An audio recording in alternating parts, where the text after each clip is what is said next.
mystical flavour of the centuries.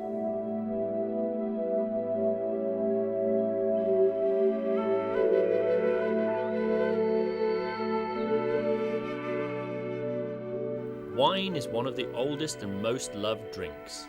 Thousands of years ago it was poured in the palaces of the Sumerian and Hittite kings. It became a favourite drink of the Egyptian pharaohs, and the Roman feasts would have been unthinkable without the enchanting drink. Undoubtedly, the path of wine to the present is millennial, and its origin lies deep in antiquity, so deep that it's shrouded in mystery, uncertainties, myths and legends. Many modern nations try to claim that their territories are the homeland of the precious elixir. Scholars propose various theories and have long been trying to collect evidence in support of their arguments.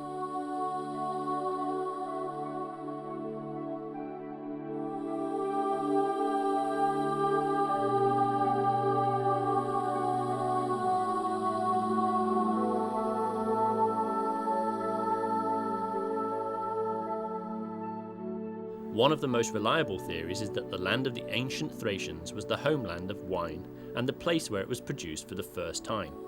The Thracians were the first inhabitants of the eastern part of the Balkan Peninsula and the northwestern part of Asia Minor. They're recognised as the founders of the wine culture, a testimony to which are the unique findings and the rich imagery on wine vessels that have been preserved as parts of ancient treasures for millennia.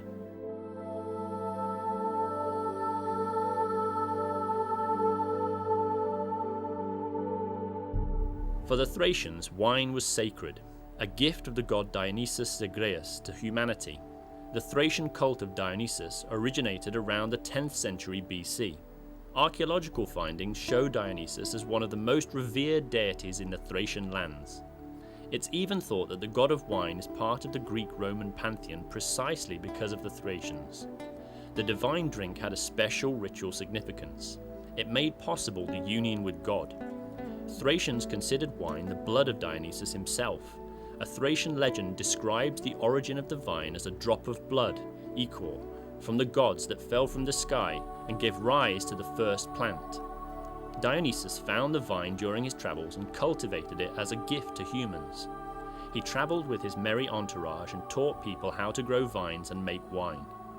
Apart from a means of unity with God, Thracian considered wine a symbol of life reborn and the immortality of the spirit, central concepts in Orphism beliefs. Rituals of wine and fire were performed in the divine sanctuaries. Their symbolic meaning is embodied in the double image of the firstborn son of the great goddess. The round, open sanctuary of Dionysus Zagreus is the sanctuary of the mystical Orpheus, one of the most important shrines of the ancient Thracian world. The Thracian Orpheus was the most inspirational character of antiquity.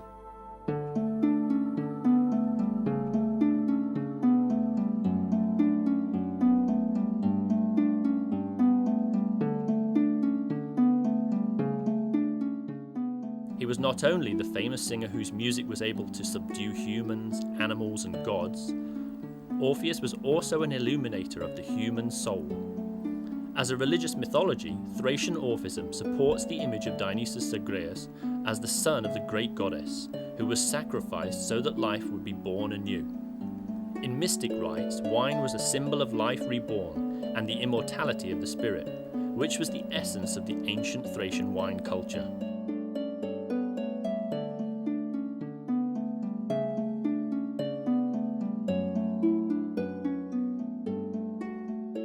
What is more, the Orphic cosmology sees the world as built through the musical tones, and the image of the wine sun beginning embodies the rebirth of life.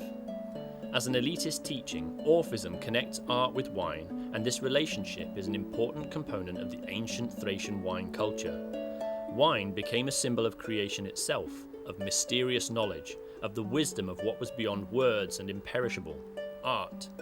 It was put on a par with other art forms such as music, dance, and poetry. If this is not enough to convince you how wine made its way to us, here's more evidence. Millennia before, there were evidence of viticulture and wine production in the lands of present-day France, Italy, and Spain. Ancient authors already spoke of the unique qualities of the Thracian elixir. The historical and archaeological evidence is reinforced by the results of linguistic research on the etymology of the most common name of this drink, and they undoubtedly demonstrate that wine originated first with the Thracians. It was precisely the Thracians that gave the knowledge of winemaking and even the word for wine to the Greeks, Romans, and part of the Celts. Later, the Romans and the Celts played a significant role in the popularization of the drink, as they spread the word about it to other Western European nations.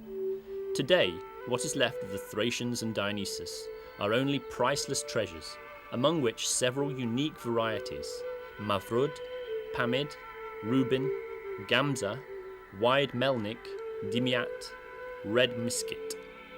A lot can be said about the wine that these varieties produce, and the story will be a journey into the enchanting world of this ancient, mysterious, and timeless drink, the drink of the gods.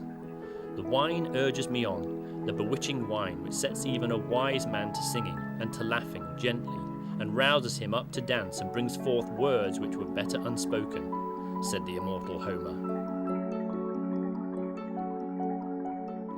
From these ancient times to the present, every sip of wine hides charm, wisdom, truth, music, laughter, dance, images and words, and a legend as old as the world of wine itself.